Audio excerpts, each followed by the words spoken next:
အားလုံးပဲမင်္ဂလာပါနော် MPGRA Cartoon Story ကနေကြိုဆိုလိုက်ပါတယ်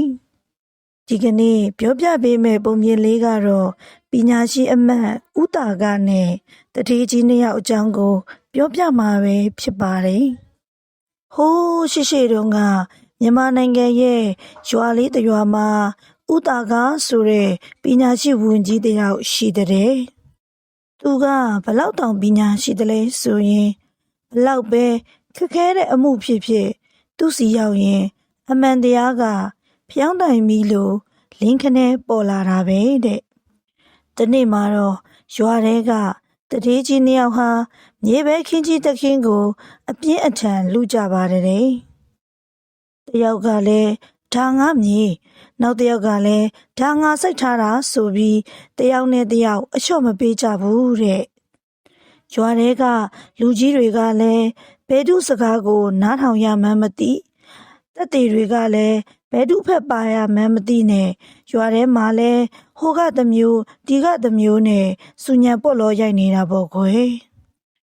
နောက်ဆုံးမှာတော့ရွာသားတွေရဲ့အကြံပေးချက်အတိုင်းပညာရှိဝင်ကြီးဦးတာကစီရောက်သွားကြပါတော့တယ်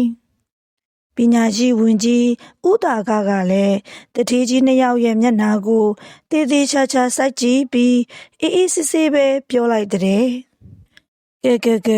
ဒီမြေကွက်ကတန်ဖိုးလေးကြီးမင်းတို့နှစ်ယောက်စလုံးကလည်းမင်းတို့ပိုင်တယ်လို့ပြောနေကြတော့ငါတယောက်တည်းကိုလက်လွတ်စပယ်ပေးလိုက်လို့မဖြစ်ဘူးကွာအဲ့ဒီတော့ဒီနေ့ဒီချိန်ကစပြီးအဲ့ဒီမြေပေါ်မှာပေါက်သမျှမြေပဲတွေကိုမင်းတို့နှစ်ယောက်စလုံးမယူရဘူးရွာထဲကမိဘမဲ့ကလေးတွေကိုပဲအကုန်လူလိုက်ရမယ်မင်းတို့နှစ်ယောက်စလုံးဒီမြေနဲ့ပတ်သက်တဲ့ဘယ်အရာကိုမှမရဘူးပညာရှိဝန်ကြီးလဲတထေးကြီးနှစ်ယောက်ကိုအဲ့ဒီလိုအမိန့်ချမှတ်လိုက်တာပေါ့ကွယ်အဲ့ဒီလိုအမိန့်ချလိုက်တဲ့အချိန်မှာတထေးကြီးနှစ်ယောက်ထဲကတယောက်ကပေါ့ငါမရလဲဘာဖြစ်လဲသူလည်းမရရင်ပြီးတာပဲဆိုပြီးပြုံးစီစီနဲ့တဘောတူလိုက်တာတဲ့ကွယ်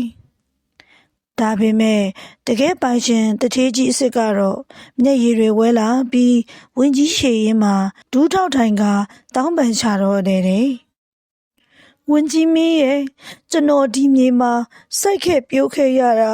သွေးရွှေတွေအများကြီးရင်ခဲ့ရတာပါကျွန်တော်မြေကိုကျွန်တော်မရရင်တောင်မှ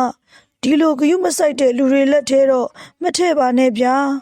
ကလေးတွေကိုလှူလိုက်တာကိုကျွန်တော်တဘောတူပါတယ်ဒါပေမဲ့ဒီမြေကိုတကယ်တန်မိုးထားပြီးစိုက်မဲ့သူကိုပဲပေးပါဝင်ကြီးရဲ့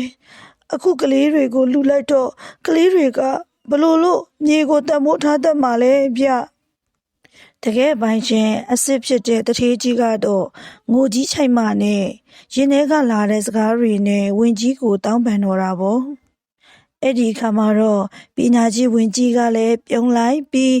ပစ္စည်းတစ်ခုကိုတကယ်ပိုင်တဲ့သူဆိုတာအဲ့ဒီပစ္စည်းကိုမရရင်တောင်မှပျက်စီးသွားမှာကိုမကြည့်ရတဲ့သူပဲလို့ပြောပြီးမြေကွက်ကိုပိုင်ရှင်အစ်စ်ဖြစ်တဲ့တထေးကြီးစီပြန်ပေးလိုက်ပါတော့တယ်ပုံမြင်လေးကတော့ဒီလောက်ပါပဲကွယ်